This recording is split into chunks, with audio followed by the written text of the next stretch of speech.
तभी उसे तालाब से एक परी निकलती दिखाई देती है। तुम डरो मत, मैं इस तालाब की जादुई जल परी हूँ और मैं तुम्हारी ईमानदारी से प्रसन्न हूँ। मांगो गोपाल, तुम्हें क्या चाहिए? क्या तुम सच में मैं जो मांगूंगा वो दोगी?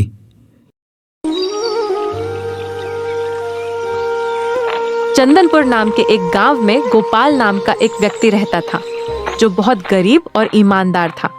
उसके परिवार में उसकी पत्नी सुनीता और एक बेटा भी था जिसका नाम राहुल था। गोपाल के गांव में एक छोटा सा तालाब था जिसमें से वह मछलियां पकड़कर उन्हें बाजार में बेचकर अपने घर का गुजारा करता था। अरे ओ सुनीता, जरा सुनती हो? अरे भाई जरा सुनो तो। मैं जा रहा हूँ मछलियां पकड़ने, तुम अपना और राहुल का ध्यान रखना। हाँ ठीक है, मैं ख्याल रख लूंगी, पर तुम आते वक्त कुछ राशन ले आना, घर में कुछ भी खाने को नहीं है जी। हाँ ठीक है, मैं जरूर ले आऊंगा। ठीक है, अब मैं चलता हूँ। इतना कहकर गोपाल मछलियां पकड़ने चला जाता है भगवान सबका भला करना। गोपाल जा ही रहा होता है कि तभी वह सोचता है और कहता है, हे भगवान, अगर आज मुझे मछलियां नहीं मिलेंगी तो मेरे घर का राशन भी नहीं आ पाएगा और फिर हमें भूखा ही सोना पड़ेगा।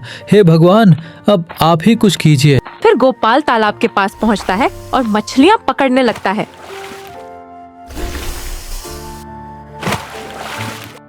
कुछ देर के बाद गोपाल बहुत सारी मछलियां पकड़ लेता है। भगवान, आपका बहुत बहुत धन्यवाद। आज तो बहुत सारी मछलियां मिली हैं। इससे तो मेरे घर का बहुत सारा राशन आ जाएगा। गोपाल इतना कहकर बाजार की ओर चल देता है और बाजार में पहुंचकर अपनी मछलियां बेचने लगता है। कुछ देर बाद गोपाल अपनी सारी मछलियां बेच लेता है और बहुत खुश होता है। फिर वह अपने घर जाने लगता है कि तभी उसे याद आता है, अरे रे, मुझे तो अपने घर के लिए राशन ले जाना है, मैं तो भूल ही गया था। गोपाल राशन लेने लगता है। राशन लेकर वो घर की तरफ जाता है।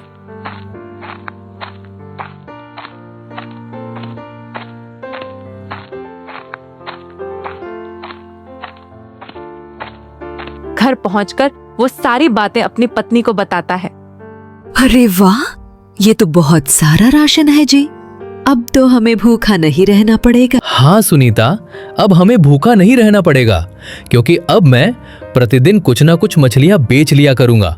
इससे हमारे घर का गुजर बसर हो जाएगा। और ये लो कुछ पैसे, इससे राहुल के स्कूल की फीस दे देना। ओके ठीक है जी, मैं दे दूंगी। चलिए जी, अब खाना खा लीजिए, काफी समय हो गया है। ठीक है सुनीता, जल्दी से खाना लगा दो, बहुत जोर की भूख लगी है।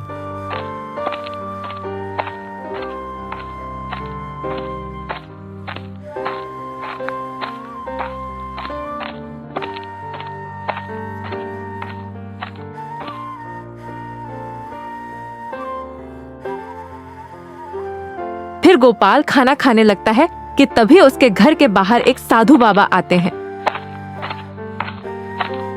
बाबा बाहर से आवाज लगाते हैं, अरे रे, मुझे बहुत जोर की भूख लगी है, क्या कोई मुझे खाना खिलाएगा? अरे कोई तो वो मुझे खाना खिला दो, भगवान उसका भला करेगा। इतना सुनकर गोपाल बाहर आता है और देखता है कि एक बाबा भूख से तड़प रहा था। अरे बाबा, मुझे लगता है आप तो बहुत ज्यादा भूखे हो, आइए खाना खा लीजिए। फिर गोपाल उसे खाना खिलाने के लिए घर के अंदर ले आता है और खाने की थाली देता है।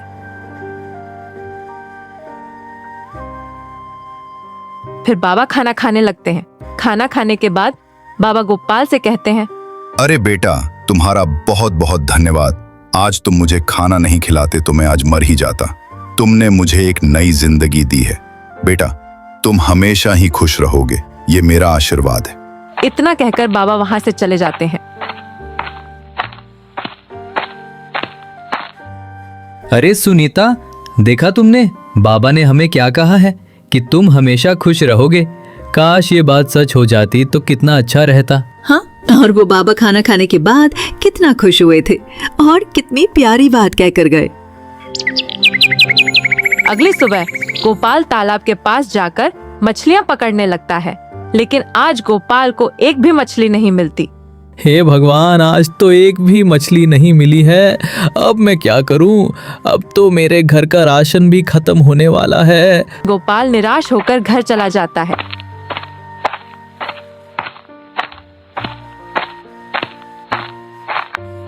क्या हुआ जी? आप बहुत परेशान लग रहे हैं। कुछ हो गया है क्या? मुझे बताइए, क्या बात हुई? अरे नहीं सुनीता, कुछ नहीं हुआ है, लेकिन आज मुझे एक भी मछली नहीं मिली है। अब मैं ये सोच रहा हूँ कि अगर इसी तरह मुझे मछलियाँ नहीं मिलेंगी तो फिर हमें भूखा ही रहना पड़ेगा। चिंता मत कीजिए, अभी हमारे पास 2 से 3 दिन के लिए बहुत सारा राशन है। तब तक तुम्हें फिर से मछलियाँ मिलने लगेगी। अभी आप चिंता मत कीजिए, खाना खा लीजिए। ऐसे परेशान मत होइए जी, सब अच्छा हो जाएगा। गोपाल फिर खाना खाने लगता है और सोचता है, सुनीता, मैं कल काम की तलाश में अपने गांव के बगल में जो राज्य है सीतापुर, वहां जाऊंगा। मैंने सुना है कि वहां के राजा रामचंद्र बड़े ही दयालु हैं। शायद मुझे वहां कोई न कोई काम मिल जाए। हाँ हाँ ठीक है जी। लेकिन पहले आप खाना तो खा लीजिए, उसके बाद चले जाना।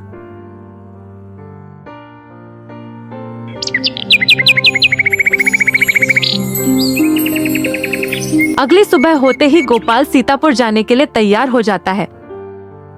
अपना ख्याल रखना जी, और हाँ, पूरी ईमानदारी और मेहनत से काम करना। तुम भी अपना ख्याल रखना और राहुल का भी ख्याल रखना, ठीक है? अब मैं चलता हूँ। इतना कहकर गोपाल वहां से चला जाता है।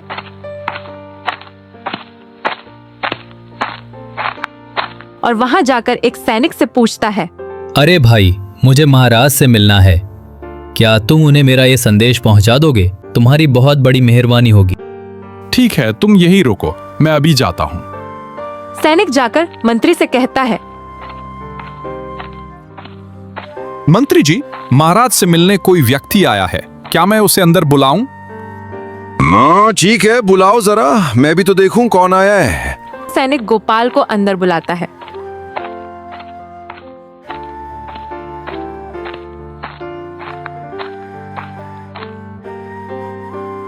हाँ भाई, बताओ क्या बात है, किस लिए आए हो और क्यों महाराज से मिलना चाहते हो? मंत्री जी, मैं बहुत गरीब हूँ। हमारे घर में कुछ भी खाने को नहीं है। मेरी पत्नी और मेरे बच्चे भूख से तड़प रहे हैं। कृपया मुझे कुछ काम मिल जाता तो अच्छा होता। अच्छा ठीक है, तुम यहीं रुको, मैं अभी महाराज से मिलता हूँ। इतना कहकर मंत्री वहां से चला जाता है और महाराज के पास जाकर सारी बात बताता है।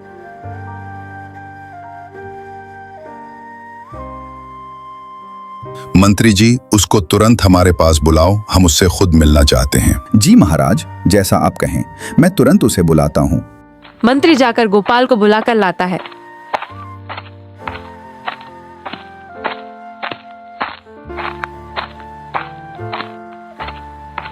हाँ भाई, क्या नाम है तुम्हारा और किस लिए आए हो?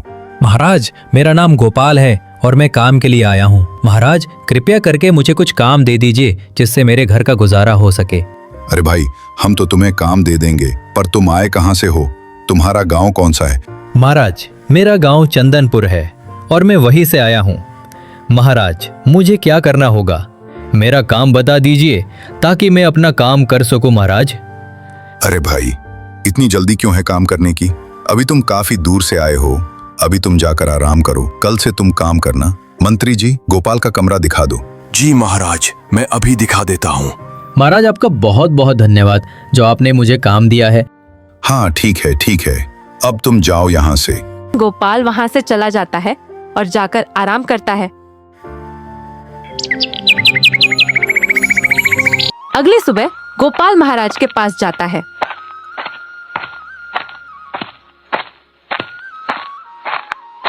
महाराज, अब आप मुझे मेरा काम बता दीजिए। अरे गोपाल, तुम ना हमारे बगीचे को पानी दे दिया करो। जी महाराज, मैं कर दूंगा। गोपाल सभी बगीचों में पानी देने लगता है। कुछ देर में वह सभी पेड़ों को पानी दे देता है और जाकर आराम करता है। कुछ दिन ऐसे ही बीत जाते हैं। फिर एक दिन गोपाल महाराज से बोलता है, महाराज, अब मैं घर जाना चाहता हूँ, मुझे मेरे पैसे दे दीजिए। ठीक है गोपाल, तुम जा सकते हो। मंत्री जी, गोपाल के जो भी पैसे हैं वो उसे दे दीजिए। जी महाराज, मैं अभी सारे पैसे दे देता हूँ। फिर मंत्री ने गोपाल के सारे पैसे उसे दे दिए और उससे बोला, गोपाल, तुम्हारा पैसा पूरा तो है ना? अगर नहीं है तो बता दे, मैं अभी दे दूंगा। अरे मंत्री जी, आप कैसी बात कर रहे हो? आपने दिए हैं तो पैसे पूरे ही होंगे ना, देखने की क्या बात है। इतना कहकर गोपाल अपने घर के लिए चल देता है। रास्ते में उसे याद आता है कि उसे अपने घर के लिए राशन ले जाना है। फिर वह बहुत सारा राशन लेकर घर की ओर चल देता है। जब गोपाल घर पहुंचता है तो यह देखकर उसकी पत्नी बहुत ज्यादा खुश हो जाती है। अरे वाह, तुम आ ही गए जी। हम लोग कितने दिन से भूखे हैं, तुम्हें जरा भी एहसास है? सुनीता, मुझे माफ कर दो। महाराज आने ही नहीं दे रहे थे, किसी तरह से आया हूँ। किसी तरह से आया हूँ, इसका क्या मतलब है जी? आप फिर से चले जाएंगे? हाँ सुनीता, मुझे जाना ही पड़ेगा क्योंकि वहाँ मेरा बहुत काम है। अब तुम कहीं नहीं जाओगे जी, तुम यहीं रहोगे और यहीं पर मछलियाँ पकड़कर जो भी होगा हम बस उसी से अपना गुजर बसर कर लेंगे। अरे मेरी बात तो सुनो। अरे सुनो तो। मुझे कुछ नहीं सुनना जी, बस मैंने कह दिया। अब तुम कहीं नहीं जाओगे, समझे? फिर गोपाल मछलियां पकड़ने जाने लगता है तो उसे तालाब में कुछ अजीब सी चीज नजर आती है।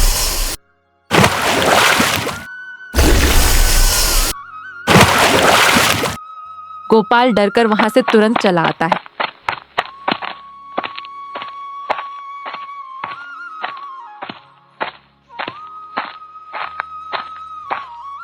अरे सुनीता, आज तालाब में कुछ अजीब सी चीज नजर आ रही थी, इसलिए मैं वहां से चला आया और मुझे मछलियां भी नहीं मिली है।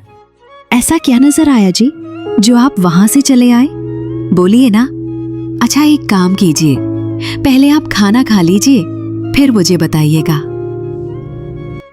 फिर गोपाल खाना खाता है और उसी चीज के बारे में सोचने लगता है। सुनीता, मैं कल उस तालाब के पास जाऊंगा और जरूर देखूंगा कि वो क्या है। अच्छा ठीक है जी, अभी आप खाना खाकर सो जाओ। इतना कहकर गोपाल सो जाता है और सुबह होते ही गोपाल तालाब के लिए निकलते हुए। सुनीता, मैं जा रहा हूँ तालाब में मछलियां पकड़ने। ठीक है जी, पर जल्दी आ जाना। ठीक है, मैं आ जाऊंगा, अब मैं जा रहा हूँ। इतना कहकर गोपाल वहां से चला जाता है। वह जाकर उसी चीज का इंतजार करने लगता है कि तभी उसे तालाब से एक परी निकलती दिखाई देती है। तुम कौन हो और इस तालाब में क्या कर रही हो? तुम डरो मत, मैं इस तालाब की जादुई जलपरी हूँ और मैं तुम्हारी ईमानदारी से प्रसन्न हूँ। मांगो गोपाल, तुम्हें क्या चाहिए? क्या तुम सच में मैं जो मांगूंगा वो दोगी? हाँ, तुम मांग कर तो देखो गोपाल। हाँ, मुझे बहुत सारा पैसा दे दो। गोपाल के इतना कहते ही वहां पर बहुत सारा पैसा आ जाता है। यह देखकर गोपाल बहुत खुश हो जाता है। फिर वह सारे पैसे लेकर घर चला जाता है और सारी बातें अपनी पत्नी को बताता है। क्या जी, तुम सच बोल रहे हो जी? बोलो। हाँ सुनीता, मैं सच बोल रहा हूँ। अब हमारी गरीबी के दिन जल्दी ही खत्म हो जाएंगे। अब मैं इन पैसों से कपड़ों की दुकान खोलूंगा और अपना घर अच्छे से बनाएंगे। हाँ ठीक है जी, अब तो हम अच्छे अच्छे खाना खाएंगे ना। फिर गोपाल एक बहुत बड़ी कपड़ों की दुकान खोलता है, लेकिन उस दुकान को खोलने में गोपाल के सारे पैसे खर्च हो जाते हैं। तभी गोपाल मन ही मन सोचता है, अरे सुनीता, मैं जा रहा हूँ उस तालाब के पास क्योंकि कपड़ों की दुकान में सारे पैसे खर्च हो गए हैं। मैं जाकर कुछ पैसे लाता हूँ उस जादुई तालाब से। इतना कहकर गोपाल उस जादुई तालाब के पास पहुंच जाता है और फिर कहता है, हे जादुई तालाब की जलपरी, क्या तुम मुझे कुछ पैसे और दे सकती हो? गोपाल के इतना कहते ही तालाब से एक चमक सी होती है और वहीं जलपरी बाहर आ जाती है। क्या हुआ गोपाल, तुम्हें कुछ और चाहिए क्या? बोलो। मुझे कुछ और पैसों की जरूरत है, क्या तुम मुझे दे सकती हो? गोपाल के इतना कहते ही वहां पर बहुत सारा पैसा आ जाता है। यह देखकर गोपाल बहुत खुश हो जाता है। तुम्हारा बहुत बहुत धन्यवाद, तुमने मेरी मदद की है। ठीक है, अब मैं चलता हूँ। गोपाल इतना कहकर वहां से चला जाता है और जाकर अपनी दुकान चलाने लगता है। गोपाल की दुकान बहुत अच्छे से चलने लगती है। अरे सुनीता, क्यों ना अब हम अपना घर बनवा लें? अब तो हमारे पास पैसे भी हैं। हाँ जी ठीक है, कब तक ऐसे ही घर में रहेंगे? अब हम अपना घर बनवा लेते हैं जी। फिर गोपाल अपना बहुत बड़ा घर बनवा लेता है और बहुत सारी जमीन भी खरीद लेता है। यह सब देखकर गांव वाले चौंक जाते हैं। अरे यार, ये गोपाल क्या करने लगा है? इसने इतनी बड़ी दुकान खोल ली है और इतना बड़ा घर भी बना लिया है। अरे हाँ भाई, इसने तो बहुत सारी जमीनें भी खरीद ली हैं।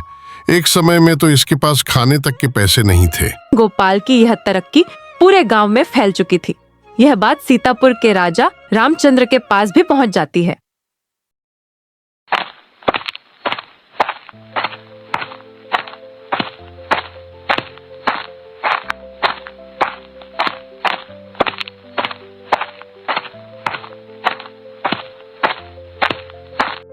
क्या ये सच है?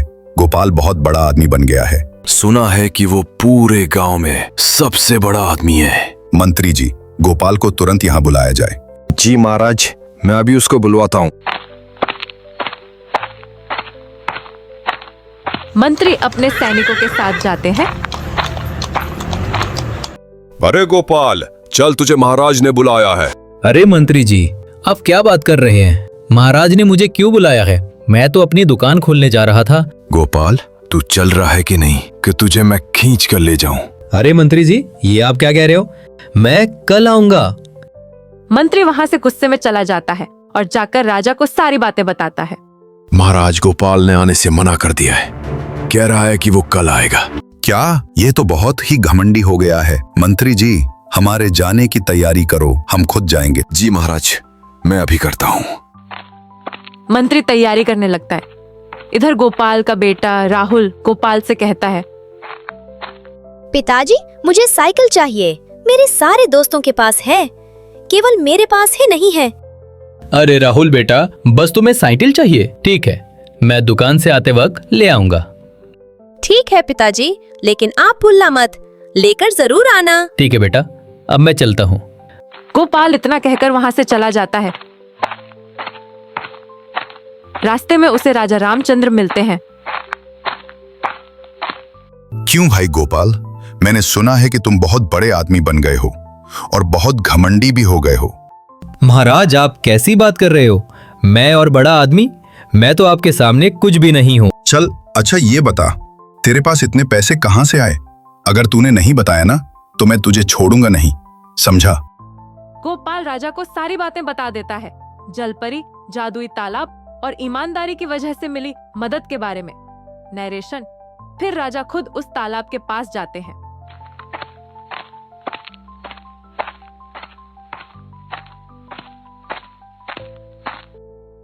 हे जादुई तालाब की जलपरी, क्या तुम मुझे कुछ पैसे और सोने जवाहरात दे सकती हो? इतना कहते ही तालाब की जलपरी बाहर आती है। क्या हुआ? तुम्हें क्या चाहिए? मैं सिर्फ गरीबों की मदद करती हूँ। जलपरी, तुमने शायद मुझे पहचाना नहीं। मैं भी एक गरीब हूँ, मुझे पैसों की बहुत ज्यादा जरूरत है। हाँ, मैं अभी तुम्हें बहुत सारे पैसे और हीरे जवाहरात दे देती हूँ। इतना कहकर जलपरी ने अपनी आंखें बंद की और फिर लालची मानव, अब तू राजा से भिखारी बन गया है। अब तुझे पता चलेगा कि गरीबी क्या होती है। मुझे माफ कर दो, मुझसे बहुत बड़ी गलती हो गई है, माफ कर दो मुझे। अब राजा भिखारी बन जाता है और गांव में इधर उधर भटकने लगता है। उधर जब गोपाल अपनी दुकान से घर लौट रहा होता है। अरे, मुझे तो अपने बेटे राहुल के लिए साइकिल लेनी थी।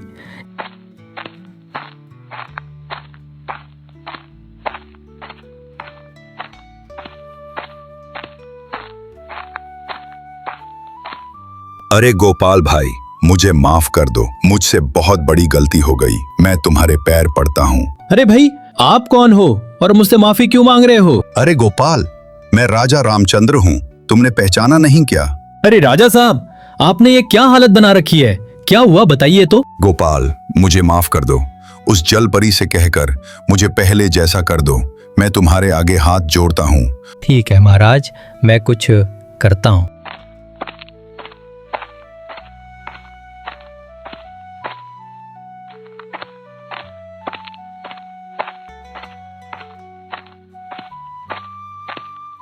हे जादुई तालाब की जलपरी, क्या तुम मेरी एक मदद कर सकती हो? क्या हुआ गोपाल, अब तुम्हें क्या चाहिए? अब तो तुम्हारे पास सब कुछ है, तो अब क्या मांगना चाहते हो? अब मुझे कुछ भी नहीं चाहिए, बस इस राजा को ठीक कर दो और मुझे और कुछ नहीं चाहिए। गोपाल की बात सुनकर जलपरी मुस्कुराती है और फिर एक चमक के साथ राजा को पहले जैसा कर देती है। अहे गोपाल, देखो, मैं फिर से ठीक हो गया। मेरे भाई, अगर आज तुम नहीं होते तो मैं शायद कभी भी ठीक नहीं हो पाता। फिर राजा अपने राज्य में लौट जाता है और खुशी से अपना जीवन जीने लगता है। और उधर गोपाल भी अपने परिवार के साथ खुशहाल और सुखी जीवन व्यतीत करता है।